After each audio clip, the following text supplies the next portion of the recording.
Bueno, continuamos con unidad 7. Hoy va a ser un video cortito. Vamos a hablar sobre fasores. Enseguida vamos a ver qué es esto. Bien, ¿por qué la utilización de esta nueva herramienta que se llama fasores?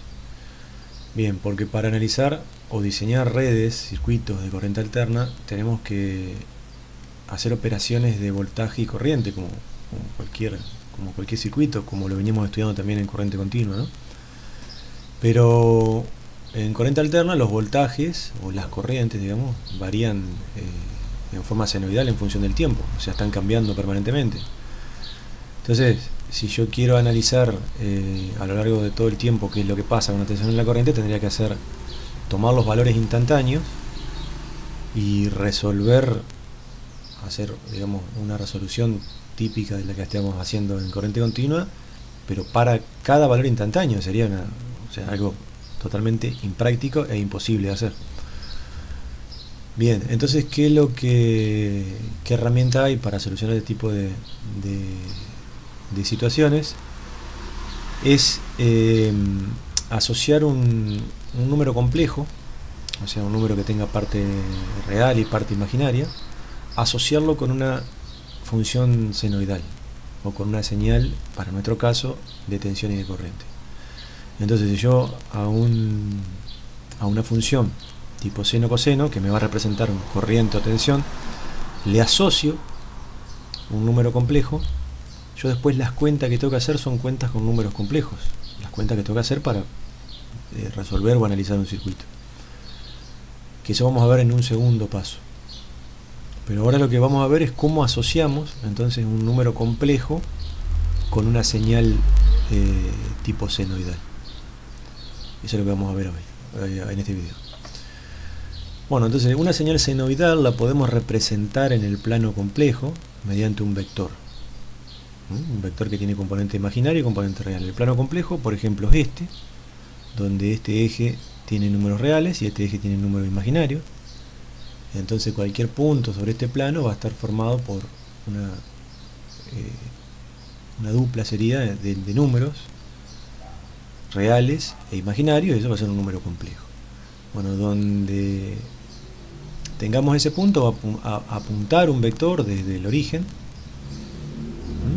Ese vector va a tener un determinado módulo y una determinada fase, y ese vector va a girar en el plano complejo con sentido positivo antihorario, y la proyección de ese vector sobre el eje imaginario, este proyector, que sería esta componente de acá, va a representar la amplitud instantánea de una señal tipo seno o tipo coseno. Esa es la idea general, ¿no? Ya vamos a verlo con gráficos. Entonces, esa función, digamos, que va a quedar representada por este fasor, va a ser fácil de describirla y después hacer operaciones, porque este fasor lo puedo expresar como un número complejo, y como cualquier número complejo tengo al menos dos formas, una forma rectangular y una forma polar de representarlo. La forma rectangular es esta, donde yo escribo por separado la componente real y la componente imaginaria, y la componente imaginaria siempre la multiplico por j o por i minúscula, para representar que un número imaginario. Y la forma polar, digamos, tiene este formato, o sea, es el módulo acompañado por la fase respecto del eje real. A esto se refiere con fase inicial, en el momento t0, cuando esto arrancó a girar y empezó a proyectar sobre este eje, qué fase tenía originalmente. Bien, entonces, cuando yo quiero hacer cuentas con estas señales, si hago cuentas de sumar y restar, me conviene utilizar la forma rectangular para representar un vector. Recuerden que yo puedo pasar de forma polar a forma rectangular indistintamente utilizando estas fórmulas de acá. Para todos estos temas, que son temas de matemática, que ustedes ya vieron, pueden hacer un repaso de operaciones con números complejos, que en el capítulo 9 de 9.6 a 9.11. Ahí hay varios problemas, estos no la tienen que entregar, sino son prácticas para ustedes.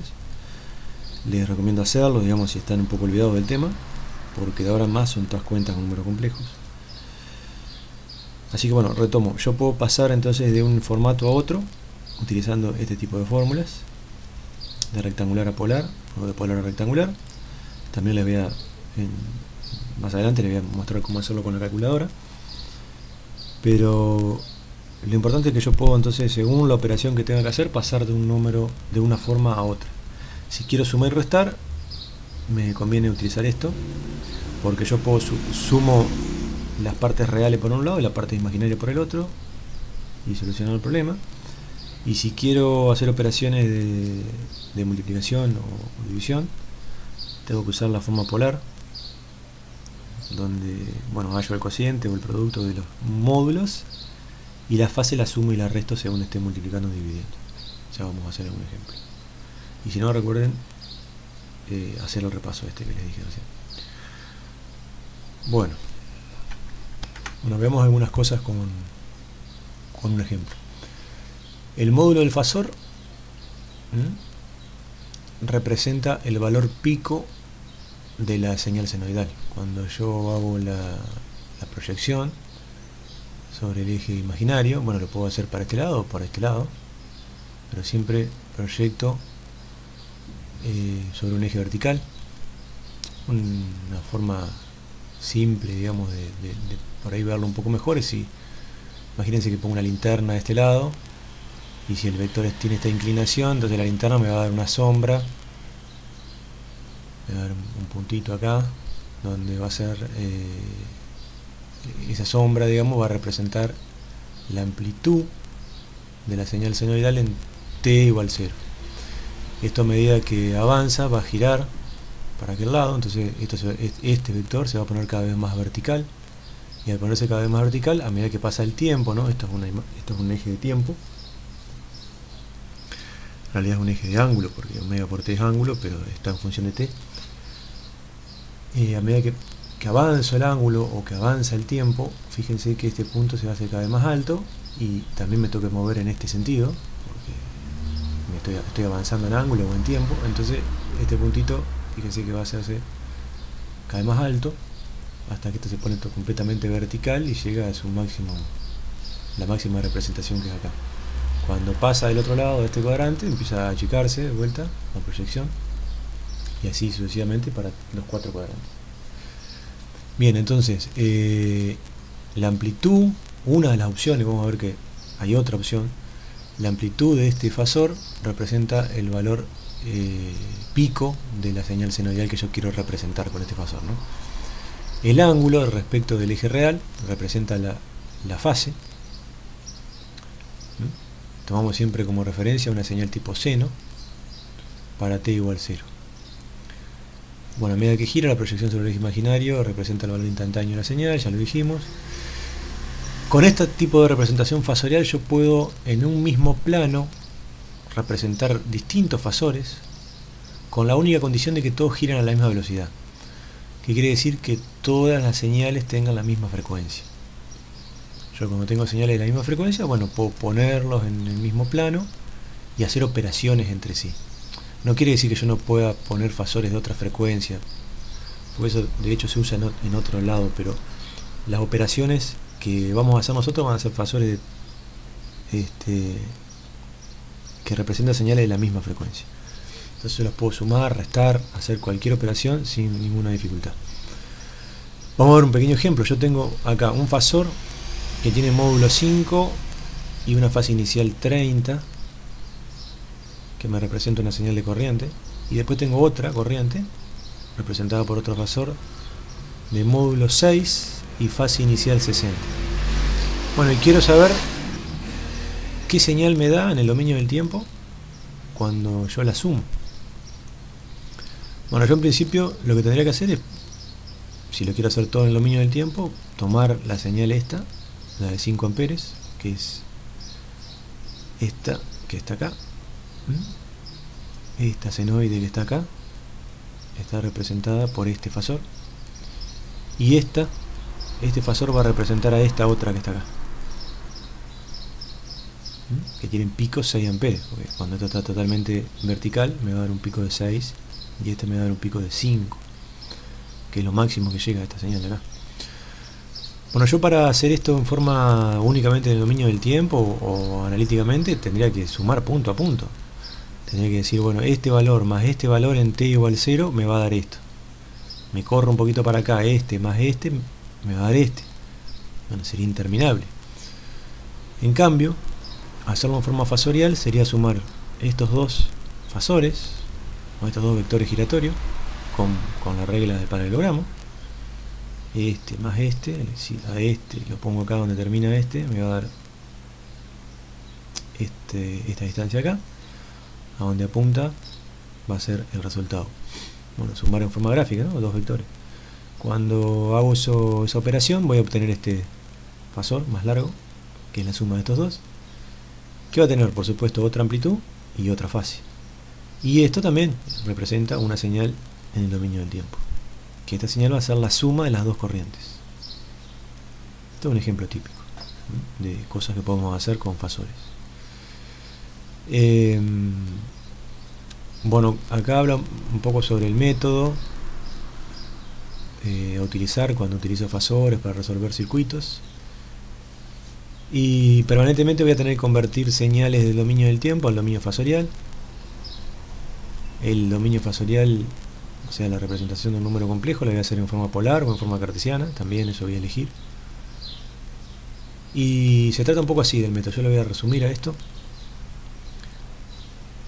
Más vale vamos a verlo bien en detalle con ejemplos. Y acá les quiero aclarar que a veces, y nosotros vamos a usarlo en el resto de la materia, vamos a asignarle al módulo del vector no el valor pico de la señal, sino el valor RMS. Es una forma, hay que ponerse de acuerdo, digamos, ¿no? qué es lo que representa el módulo. Entonces, simplemente tomo el valor pico y lo divido por raíz de 2, y eso va a ser el valor RMS de la señal, que va a estar representada por el módulo. O sea, yo cuando dibujo un fasor, lo dibujo la fase correspondiente, y al módulo le asigno el número que me da el valor RMS de esa señal. Bueno, algunos ejemplos. Dice, convertir los siguientes fasores del dominio del tiempo al dominio fasorial. Esto, háganlo todos. Vamos a ver algunos ejemplos. Por ejemplo, esto que está acá en el dominio del tiempo, el más fácil, ¿no? Pasarlo a dominio fasorial.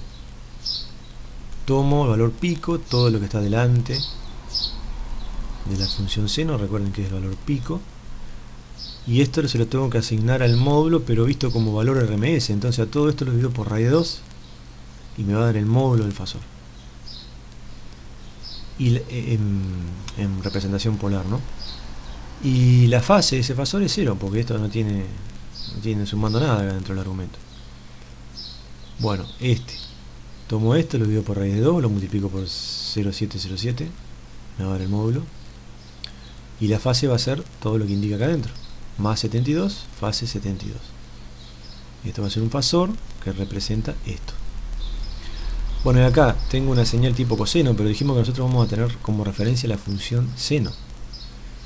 Pero yo sé que si al seno le sumo 90, lo transformo en un coseno. Entonces fíjense, la fase es 90, porque esto estaría leyendo seno de omega t más 90, que es equivalente a un coseno. Y la amplitud, como siempre, la divido por raíz de 2 o la multiplico por 0,707 y me va a dar el valor RMS. Bueno, esto es al revés. Yo en función, a partir, de un fasor, tengo que hallar qué señal en el dominio del tiempo me representa. Bueno, va a representar desde ya una señal tipo seno con fase 30, y va a tener esa señal tipo seno una amplitud que va a ser raíz de 2 veces esto que está acá, porque siempre delante del seno no va el valor RMS, delante del seno va el valor pico. Acá dijimos que vamos a poner el valor RMS. Bueno, y si además yo conozco la frecuencia que me la dan acá, que son 60 Hz, puedo a esto directamente escribirlo en número complejo. Lo puedo escribir directamente con números. A este número complejo lo puedo pasar directamente a una función únicamente función de t. Si no tenía el dato de la frecuencia, no podía hacerlo porque me quedaba con un omega acá adentro que no sabía cuánto valía. Pero como ahora sé que vale 60, reemplazo y me da toda la función con todo definido. Obviamente falta t, pero que es una función de dominio del tiempo. Bueno, y acá lo mismo. Fíjese, es exactamente lo mismo. Bueno, este sí fue un video corto, a repasar un poco el número complejo entonces.